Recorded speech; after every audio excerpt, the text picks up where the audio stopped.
It's episode 16, and we're going to be talking about prompting.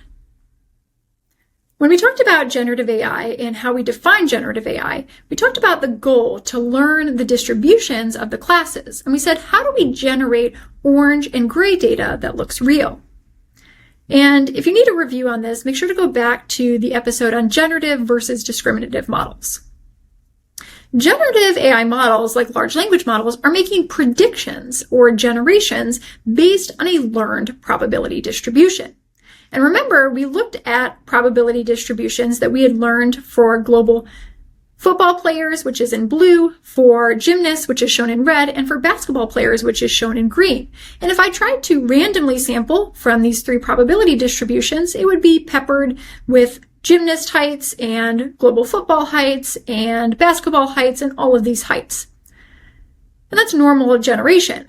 Conditional generation is when I say, I want you to focus on the basketball probability distribution and only provide me with samples from basketball players. And so now we are pulling these samples out of this particular distribution. And so we only get these taller heights. A prompt is when you use an LLM chatbot, and your prompt is what is conditioning the next generation. It uses this to predict your next words. It's that conditional part of your generation. And it's important to keep in mind with prompting is that your prompt is shown here in orange. This is what you are immediately saying to the model. You're not actually going to see all of these other components of your prompt, which include the system prompt, which tells the AI system what to do and what not to do generally, like you are a helpful chatbot. And then also your previous conversation. If long, if you have a really long conversation with the LLM, this is going to be summarized or truncated. A few things to note here. This part is actually really long. The system prompt for Anthropic's Opus 4 model is actually 17 words long. That's like four pages in a book.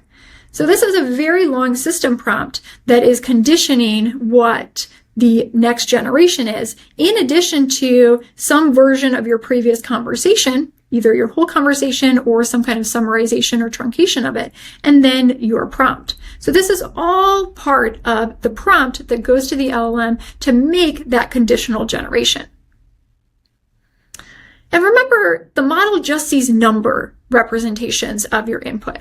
And remember, we talked about embedding models. This is how we transform words into numbers. So helpful to keep that in mind. So now the question might be, how should I prompt a model to get good results? And important to keep in mind what prompting is from a practical perspective. It's what we do all day. We communicate intent, right? When we're talking to other people, when you're talking to your dog, when you're talking to your child, when you're talking to your colleague, right? We're all trying to communicate intent. We do it all day.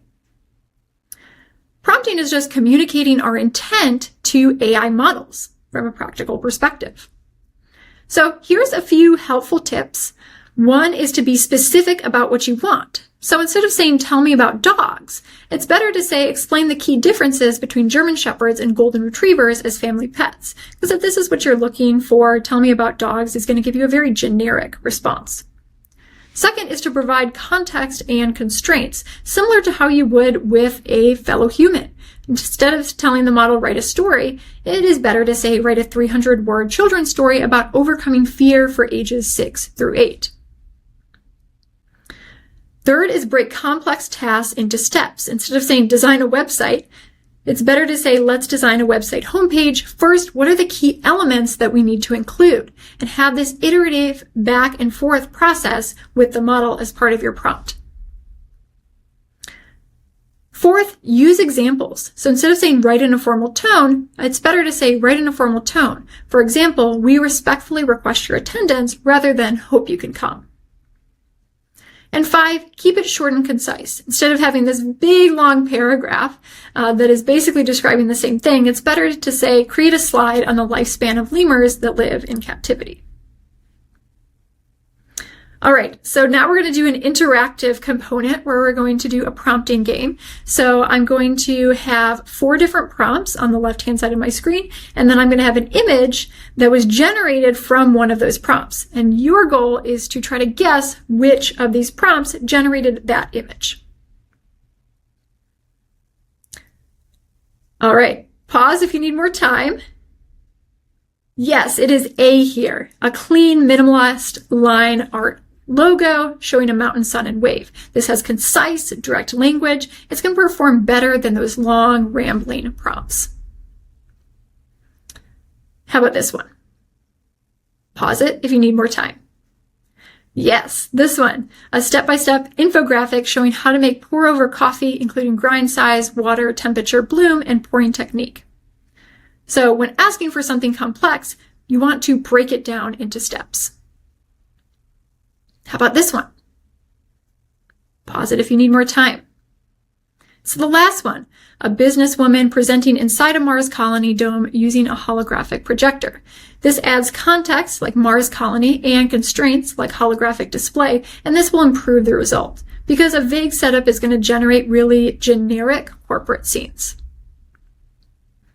All right, last one. All right, if you said the second one, you were correct. A child in a red raincoat splashing in a puddle next to a yellow Labrador in front of a blue house. Here, you want to be specific about objects, right? Red raincoat, Labrador. You want to be specific about actions like splashing and the environment with the blue house. All right, so that is prompting in a nutshell, and we'll take it to the next step, and we'll talk about retrieval augmented generation, or RAG, in episode 17. Thank you for joining me for this episode in the AI for People Who Hate Math series. This is an unscripted series that is inspired by my conversations with people who feel like they can't conceptually understand AI because it's just too much math. And it usually is. Most AI classes, tutorials, and videos are full of math. The AI classes that I teach as a professor have math on nearly every slide. I wanted to challenge this assumption that AI could only be conceptualized by people with strong math backgrounds. Especially as AI permeates our daily lives, I think it's important that everyone understands the technology, at least conceptually. Because without it, we're putting a lot of trust into systems we don't understand. Feel free to let me know in the comments if there are topics that you want to see covered. The initial launch is 20 episodes, and I am excited to see what you think.